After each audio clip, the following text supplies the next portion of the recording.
The alarm usually felt like a rude awakening, but this morning, it was more of a gentle nudge. I rolled over, blinking at the sliver of sunlight already peeking through the gaps in my blinds. Saturday. Glorious, uncomplicated Saturday. There was no pressing rush, no early morning meeting, just the promise of a day unfolding at its own easy pace. I stretched, a deep, satisfying yawn escaping me, before finally pushing myself out of bed. My feet hit the cool hardwood floor, a familiar comfort. First stop, as always, was the kitchen. The aroma of freshly brewed coffee was already filling the air, thanks to the timer I'd set the night before. I poured myself a generous mug, black, just the way I liked it, and leaned against the counter, taking in the quiet hum of the refrigerator and the soft clinking of the ice maker. My house. It wasn't a mansion, not by a long shot. A sturdy 3-bedroom ranch, built sometime in the late 70s, with a respectable, if not sprawling, yard. It had character, you know?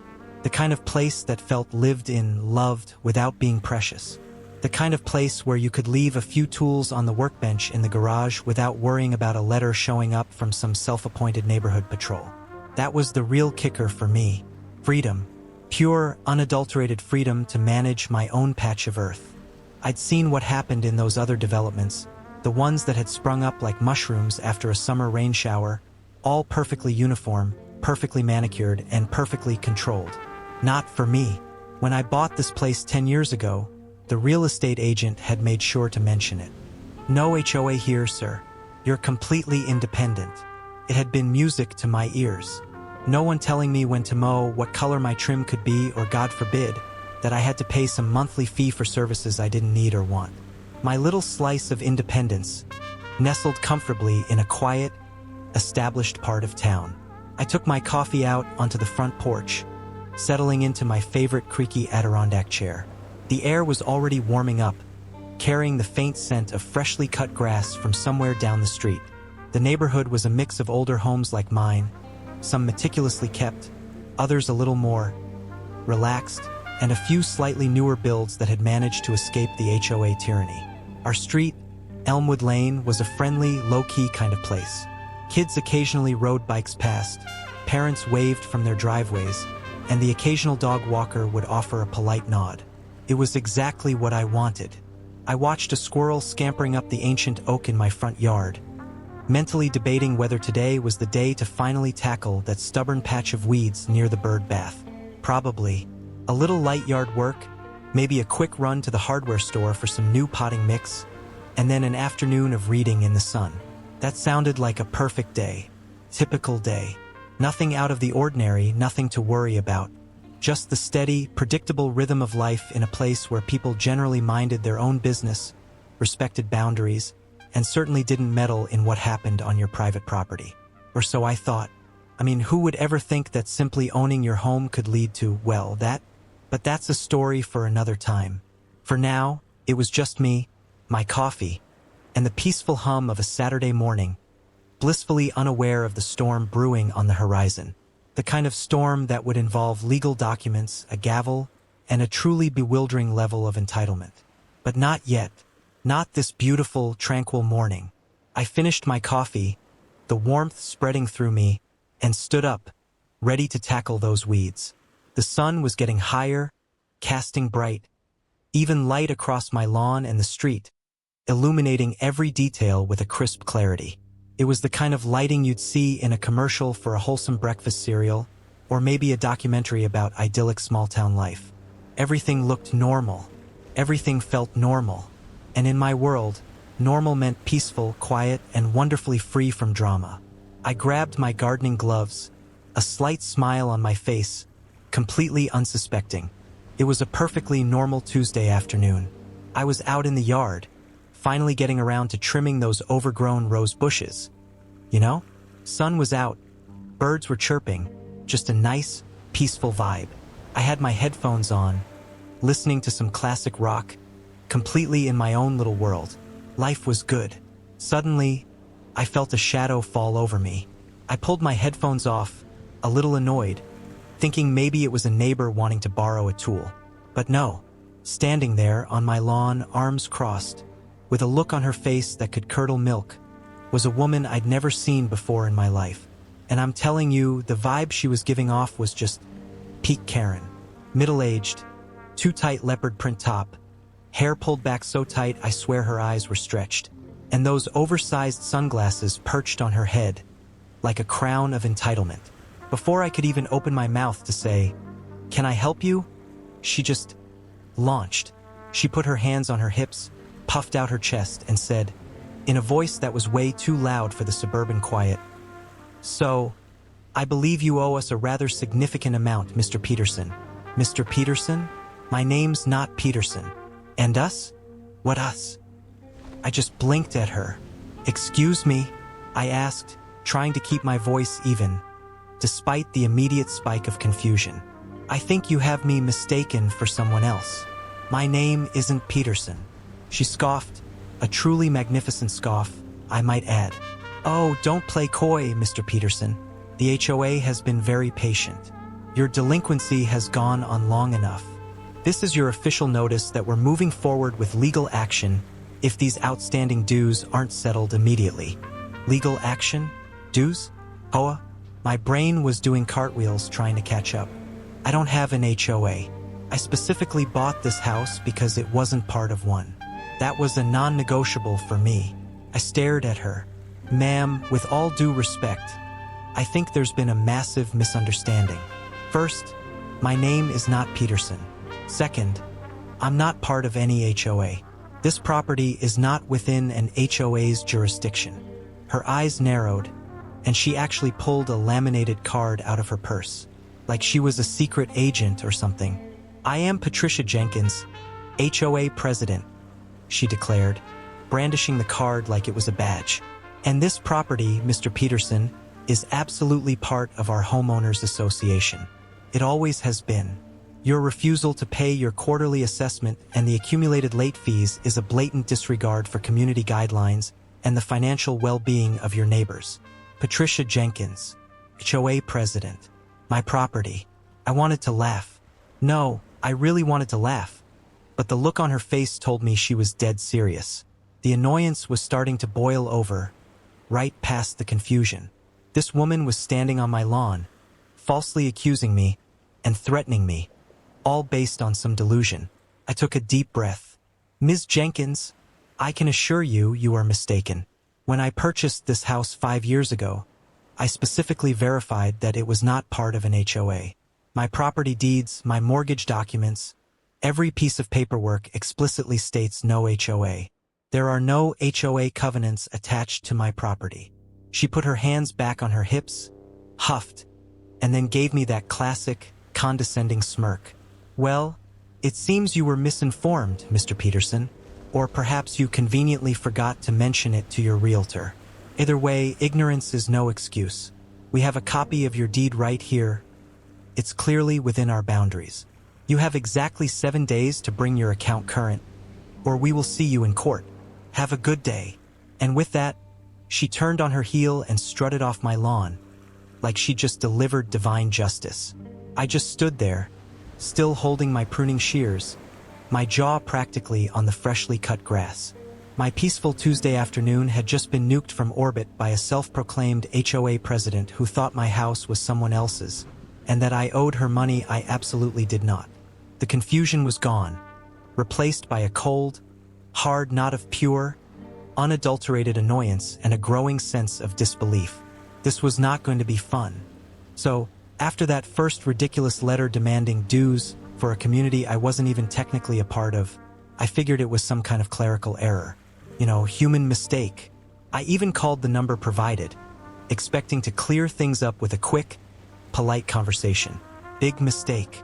The phone call itself was a masterpiece of entitled bureaucracy. "Hello, this is the Deep Sigh, Pleasantville Estates Homeowners Association," a voice chirped, dripping with fake sweetness. "How can I help you uphold our community standards?" "Hi," I started, trying to keep my voice even. "My name is John Miller, and I just received a letter regarding past due HOA fees. I believe there's been a misunderstanding. My property isn't actually part of the Pleasantville Estates HOA. It's adjacent, but not within the covenants. There was a pause on the other end, then a sharp intake of breath. "Mr. Miller," she said, her voice immediately losing all trace of sweetness and hardening into something I'd come to associate with pure granite. "Are you suggesting you are exempt from contributing to the upkeep of the beautiful community you benefit from?" I blinked. Benefit? From what? The cracked pavement on their private road that I never used? The community pool I wasn't allowed into? "Ma'am, I'm not suggesting I'm exempt. I'm stating a fact. My property deed clearly outlines my boundaries, and it explicitly does not include me in your association. I've never signed anything, never agreed to anything. I literally can't join your HOA even if I wanted to." I tried to sound reasonable, but I could already feel the blood pressure ticking up. This wasn't a misunderstanding. This was something else. "Nonsense," she snapped, her voice rising several decibels. "Everyone in this vicinity contributes. It's for the greater good. You enjoy the increased property values that our pristine landscaping and vigilant enforcement provide. You think you can just freeload off of us?" Freeload? My jaw actually dropped. I took a deep breath, trying to channel every ounce of patience I had. "Look, I appreciate what you think you're doing, but my property taxes, my deed, everything points to me being outside your jurisdiction. I have legal documentation to back this up. Can you please just check your records? There must be a boundary map, an agreement, something that shows where your HOA officially begins and ends." She scoffed.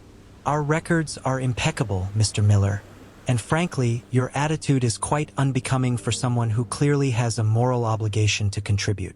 We have a very clear policy on delinquencies, and it escalates quickly. We're talking late fees, liens, and eventually legal action. Is that what you want? To put your home at risk over a few $100s of perfectly reasonable dues?" The way she said few $100s, as if it was pocket change, for something I didn't know, made my vision go a little red around the edges. Legal action? Liens? Over their mistake? The audacity was staggering. This wasn't just a Karen. This was a fully weaponized Karen, complete with an HOA rulebook as her primary armament. "A few $100s? I repeated, my voice now dangerously low, my patience entirely gone. "Ma'am, with all due respect, you're threatening to put a lien on my house for money I do not owe your organization. That's not a misunderstanding. That's extortion. And I promise you, if you pursue this, I will not only refuse to pay, but I will fight you tooth and nail. I will not be bullied into paying for something I am legally not obligated to pay for." She laughed, a short, sharp, dismissive laugh. "Oh, Mr. Miller, you won't be the first to make such idle threats. We've dealt with your kind before. Just pay your dues and we can all move on peacefully. Or, you can find out just how effectively our legal team operates." The call ended with a click before I could even respond. My hand was still gripping the phone, knuckles white.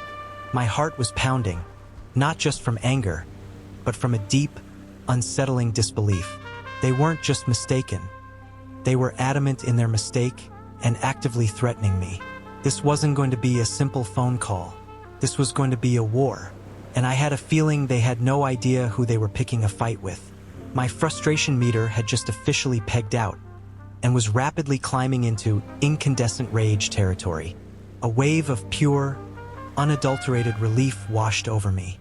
I wanted to punch the air, to shout from the rooftops.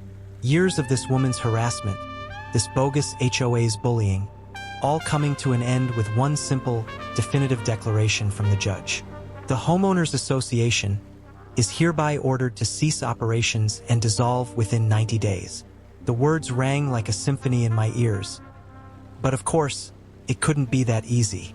I hadn't even had a chance to properly smile before I heard it. That familiar, shrill, absolutely ear-splitting sound of pure, entitled rage. What? My head snapped towards the sound, and there she was, Mrs. Henderson, the self-proclaimed empress of the HOA. Her face a shade of puce that would make a ripe tomato blush. She was practically vibrating. The judge, bless his patient heart, just gave her a weary look. "Ma'am, the court has made its ruling. This matter is concluded." "Concluded?" she shrieked. her voice echoing in the surprisingly quiet courthouse hallway we were now filing out into. "This is not concluded. This is an outrage. You can't just dissolve us. We are the pillars of this community. We maintain order. We protect property values." I just stood there, leaning against a wall, trying to look as nonchalant as possible, but inside, I was soaking it all in. This was it. The public meltdown. The moment I'd been dreaming of for years. Other former HOA members, now looking decidedly sheepish, were trying to sidle past her, avoiding eye contact. A few reporters, drawn by the unusual nature of the case, were already aiming their phones. She turned her fiery gaze on me. You did this," she accused, jabbing a manicured, trembling finger in my direction. "You're a parasite, a freeloading squatter who thinks he can just move into our neighborhood and dictate terms." My blood pressure, which had just started to normalize, took a slight spike. "Mrs. Henderson," I said, my voice deliberately calm, "I bought my house free and clear, outside the bounds of your imaginary HO. I never signed anything. I never agreed to anything. And now the court agrees with me." I gave a small, smug shrug. "Apparently, your HOA was nothing more than a glorified book club with delusions of grandeur." That really set her off. Her face contorted, her jaw working furiously. "Delusions of grandeur. We are a legitimate, registered organization. We sent you countless notices, demands for payment, liens. Do you know how much work we put into that paperwork?" She practically spat the words out. "We just wanted you to pay your fair share, for the common good, for the aesthetics. You think those lawn gnomes just appear out of nowhere?" I almost laughed. Lawn gnomes. That was a serious issue for them. "Ma'am, for the 10th time, I'm not in your HOA, and the judge just confirmed that not only am I not in it, but your entire organization has no legal basis to exist and has been acting outside its powers for years. So, about those liens, I'd suggest you talk to your lawyer about how quickly those are going to be voided, along with every single penny you tried to collect from me. Don't you dare talk about pennies," she screeched, her voice cracking. Her face was bright red, tears welling up in her eyes, though I suspected they were tears of pure fury, not sadness. "This is a disgrace, a mockery of justice. You think you've won, but you'll see. You'll see what happens when there's no one to keep this neighborhood in line. It'll be chaos, dogs barking at all hours, unapproved paint colors, people leaving their trash cans out for an extra hour." Her voice rose to a fever pitch, attracting more curious onlookers. "It'll be anarchy, and it'll be all your fault." I watched her, this woman who had made my life hell for years, now unraveling completely in front of everyone. It was glorious, in a deeply satisfying, slightly uncomfortable way. A few people in the crowd started whispering, some even openly snickering. Someone pulled out their phone and started recording, the flash catching the light in her tear-filled eyes. The chaotic bystander's phone vibe was real. "Mrs. Henderson?" I said, pushing off the wall, a small smile finally breaking through. "With all due respect, you're making a scene." That was the final straw. She let out an incoherent wail, a sound somewhere between a wounded animal and a banshee. "A scene. I'm fighting for what's right. I'm fighting for decorum, for standards." She stomped her foot, a ridiculously childish gesture for a woman her age. Her hair, usually perfectly coiffed, was starting to come undone, a few stray strands sticking to her sweaty forehead that I just shook my head, my smile widening. "No, Mrs. Henderson, you're just having a very public tantrum because you didn't get your way. And honestly, it's kind of pathetic." The gasp that ripped through the small crowd was almost audible. Even her two remaining board members, who had been trying to shepherd her away, froze. Mrs. Henderson's mouth opened and closed a few times, no sound coming out. It was like I'd short-circuited her. For a split second, she looked utterly bewildered, and then her face crumpled. The fury gave way to, well, pure theatrical despair. She let out a dramatic sob, clutching her chest, and then, completely out of nowhere, She actually sank to her knees right there on the courthouse floor. "This is the end of everything," she wailed, her voice muffled against her hands. "Our beautiful community, destroyed by one rogue resident. Oh, the humanity." I stood there, watching this ridiculous spectacle unfold. A part of me felt a flicker of second-hand embarrassment, but it was quickly overshadowed by a wave of pure, triumphant vindication. This woman, who had terrorized our neighborhood with petty rules and baseless demands, was now literally on her knees, crying about lawn gnomes and paint colors. It was poetic, it was absurd, and it was exactly what she deserved. I glanced at the reporters, their phones recording every angle. This was going to go viral, I knew it. And frankly, good. Maybe then people would understand just how ridiculous some of these HOAs could become. I turned to walk away, leaving her to her dramatic display. As I walked, I could hear the murmurs and the distinct click of cameras behind me. The sound of freedom, I thought, and maybe just a little bit of sweet, sweet justice. The courtroom was thick with tension. Patricia Jenkins, in her usual, "I'm better than everyone" power suit, sat there, practically vibrating with what I could only assume was a smug confidence, occasionally shooting me these venomous glances. Her lawyer, a smarmy fellow who clearly believed in the attack method, had just finished his closing statement, painting me as some kind of rogue renegade trying to undermine the very fabric of their precious community. My own lawyer, bless his calm, collected heart, simply reiterated the plain facts. I was not, and never had been, part of their HOA. I was outside their jurisdiction, period. Then the judge leaned forward. He cleared his throat, a sound that cut through the silence like a knife. I held my breath, my heart doing this frantic little drum solo against my ribs. I'd been through months of this ridiculous harassment, thousands in legal fees, all because this woman decided I should be part of her little fiefdom. This was it. The moment of truth. He started by summarizing the arguments, his voice even and deliberate. He spoke about property lines, about deeds, about the voluntary nature of HOA agreements, and the blatant disregard for established legal boundaries. Patricia Jenkins was still smirking, I swear, probably already mentally spending the dues she thought she was about to extract from me. Then came the words I will cherish forever. Based on the evidence presented, the judge stated, looking directly at Patricia Jenkins's lawyer, "It is clear that Mr. John Miller resides outside the legally defined boundaries of the defendant's Homeowners Association. Therefore, this court finds that he is not, and has never been, a member of said association, and thus owes no dues, fees, or assessments whatsoever." A gasp. It wasn't from me. It was from Patricia Jenkins.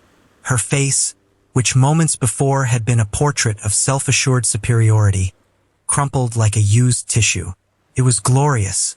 Pure, unadulterated schadenfreude washed over me, a warmth spreading through my chest. But the judge wasn't finished. "Oh no," he continued, "furthermore, this court finds that the defendant Homeowners Association has acted outside its legal scope by attempting to levy charges against an individual not under its purview, and has caused undue financial and emotional distress to the plaintiff. Given the egregious nature of these actions and the consistent disregard for its own founding documents regarding membership, this court hereby orders the immediate dissolution of the Pleasantville Estates Homeowners Association, effective 30 days from today's date." Patricia Jenkins let out this strangled, almost cartoonish shriek. "What? You can't. We're an institution. We uphold standards." The judge, without even flinching, raised a hand. "Madam, you are an institution that has repeatedly overstepped its bounds and harassed a private citizen. The order stands." He then detailed how all remaining funds were to be distributed to current, legitimate members, minus a significant portion to cover my legal fees and awarded damages. My lawyer actually did a little fist pump under the table. I just sat there, a slow, triumphant smile spreading across my face. It felt like 10,000 pounds had been lifted from my shoulders. Patricia Jenkins was a red-faced, sputtering mess. Her lawyer was practically dissolving into his chair. I could hear her muttering, "This is an outrage.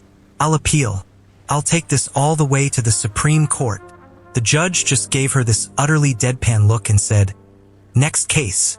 Walking out of that courtroom, I felt lighter than air. The relief was immense, almost intoxicating.